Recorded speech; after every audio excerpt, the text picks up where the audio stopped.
want to show you something. This is a little update to the piece that I wrote this month. I don't know if you saw it. I put it up a couple of weeks ago, and I was talking about healing and how sometimes I feel like an oak tree, which here in Central Texas is the first to bloom in spring. The very first tree to show any signs of leaves. It's like ready to come back to life. There are parts of me that are like that in the story of recovery, for example.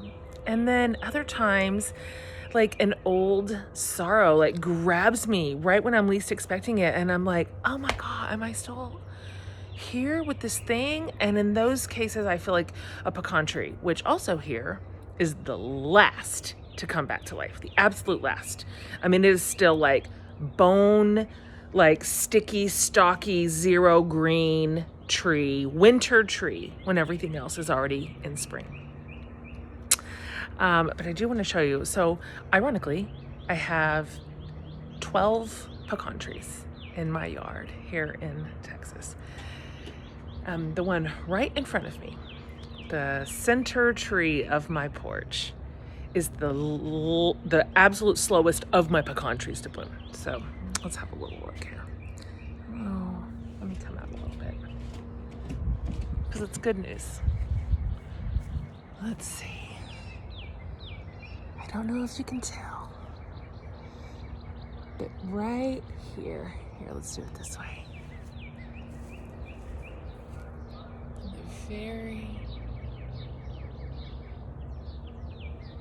Here she comes. Last to the party. Look over here. Everything's already green.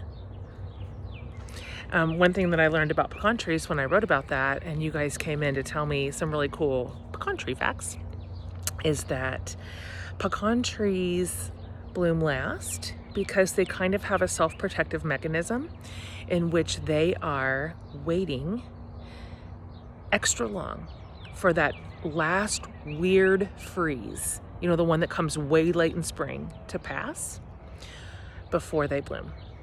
It's a self-protective measure so they don't accidentally bloom too soon and then lose their fresh new growth to a freeze.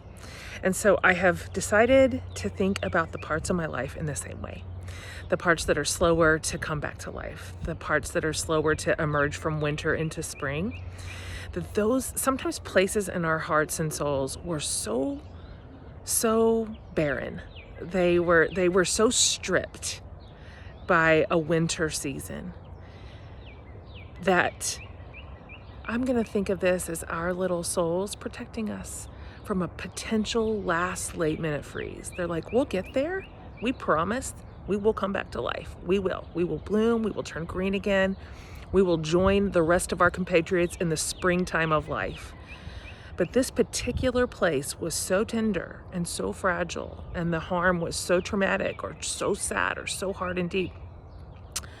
We're just gonna be sure. We're gonna make sure that winter has passed. So think of it like that.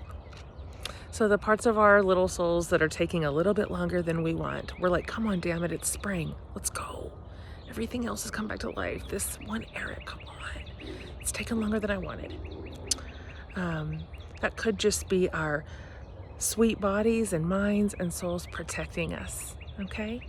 Giving us just enough time to make sure that when we are recovered, we really are. And we're not gonna succumb to a late in-season freeze again, all right? So here's my little pecan trees. They're doing it, you guys. They're doing it, here they come.